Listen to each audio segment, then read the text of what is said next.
health and wellness. Tonight we're at Putnam, Northern Westchester, BOCES, and we're with the Hospitality and Culinary Arts Program. And it's an exciting time, Thanksgiving, and we have some great guests to help us with some healthy recipes. Tonight I'd like to introduce Chef Instructor Michael Tomaseski. Hello. Hello. Rachel Harris, who is a registered dietitian from the Hudson Valley Hospital's Outpatient Nutrition Center. And Nick Padala, who's from Haldane High School, who's a student here and is going to help us with our recipes. Welcome, everybody. Thank you. Thank you for having us. We're good to go. Michael, would you like to share a little bit about the program? Sure, absolutely. Our program is a 2-year program. We have juniors and seniors that come here. We teach what's called the Pro Start curriculum, and that is National Restaurant Association's Educational Foundation. I know that's a big mouthful of words, but that's their curriculum that gets the students in high school ready to go out onto culinary colleges and to go out into the workforce. And a big part of that is getting jobs and interns while they're here at school. And in our program, every 10 weeks, they change from the culinary side of the kitchen to the baking and pastry side. We also do hospitality, and we also have a working kitchen where we serve lunch every day. So they get a well-rounded experience, and it's about a 2-hour session every day, Monday through Friday, and you know, the students seem to like it, and we prepare them for colleges like the Culinary Institute of America, Johnson Wales University in Rhode Island, and they do very well. Excellent. All right, well, welcome. And Rachel Harris from Hudson Valley Hospital Outpatient Nutrition, tell us about that program. Well, I'm here representing Outpatient Nutrition Services at Hudson Valley Hospital, and we work with patients who have medical diagnoses like diabetes, high cholesterol, high blood pressure, GI problems. We work with them to help modify their diets and adjust their nutrition to help control those diagnoses. We try to decrease or hopefully eliminate some of the medications that they take and just get them in a healthier state. Okay, and here we are talking about food. And Nick, you're from Haldane High School. How many days? You come here 5 days a week? 5 days a week, because I'm a senior in my 2nd year here in the program. And what's the dream? Hopefully to open up a restaurant one day, be successful. Okay, good for you. All right, so today, why don't you tell us, Chef and Rachel, kind of why we're here and what we can offer to our viewers. Well, when I was contacted by our public relations department, we talked about, and then I met with Rachel over the phone and email, because nobody really talks to each other anymore. And we talked about how to make side dishes for the holidays healthier. So we talked about, you know, reducing the calories and getting a little bit more fiber and nutrition and things like that into the products that we usually are accustomed to serving at Thanksgiving and Christmas. Okay, so Thanksgiving and Christmas menus improved?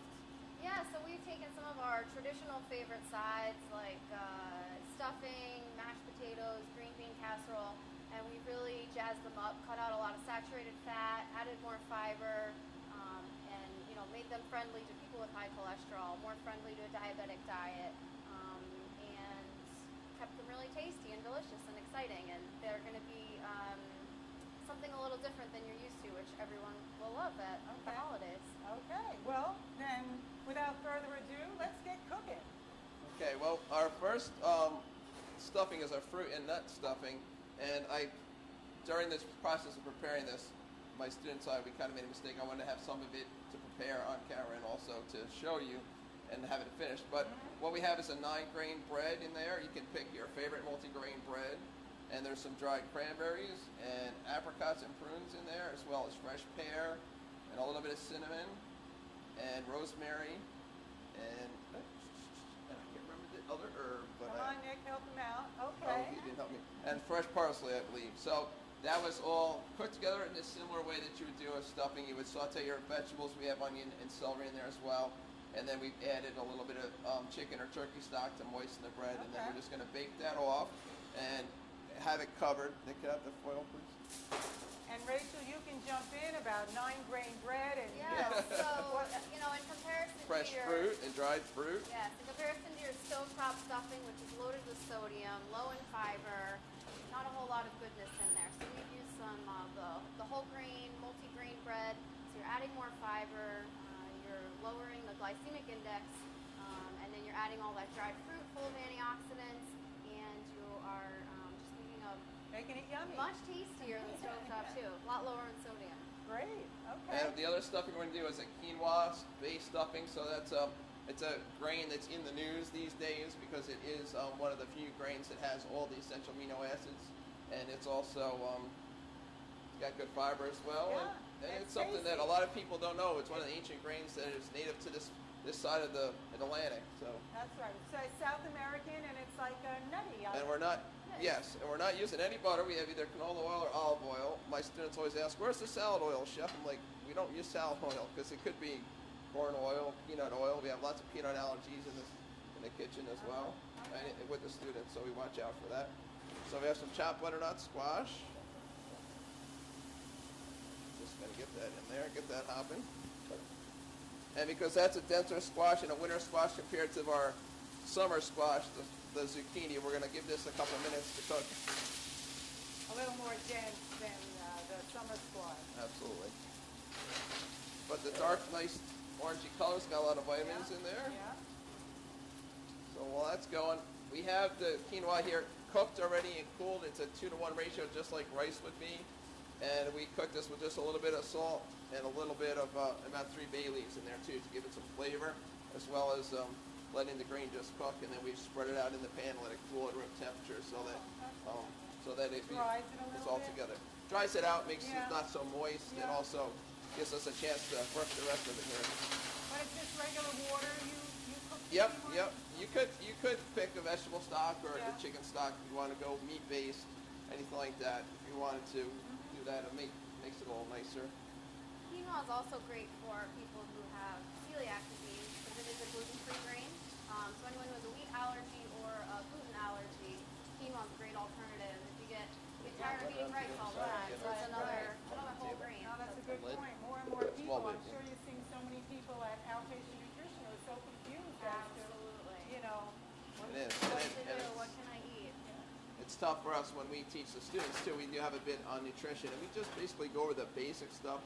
But we have more and more students that are coming to us telling us about their allergies. No, I can't have that, chef, or can you not make peanuts today, or do anything like that. We've had students that had severe peanut allergies. We have to work with them, and some of their goals are to have places where they're wheat-free, gluten-free, and nut-free. So that's an example. A lot more restaurant menus touting gluten-free items and allergen-free items. So it's a hot topic in cooking and nutrition.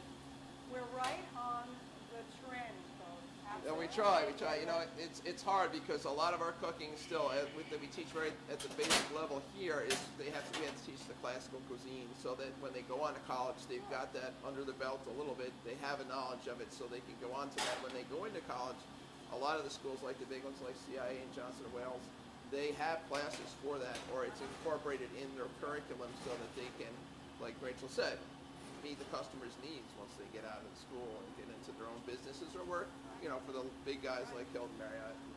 And our community needs this education. Absolutely. Because, like you're saying, all of a sudden somebody's gluten-free, they're coming with turkey with stuffing, and now you have to think outside the box. We're just going to add the scallions to this to give it some more flavor and cook that down. We're eventually just going to mix that all together, and what's nice about this too, there's a twist of mint in here as well as parsley and a little fresh lemon. So it's the lemon will definitely bring out all the flavor. And the quinoa, most people are like, oh. I've done a few caterings where they requested these types of grains and stuff, and it was an education for me to learn that stuff, and I've tried to bring that to the students as well. My afternoon class will be getting into grains and starches and stuff this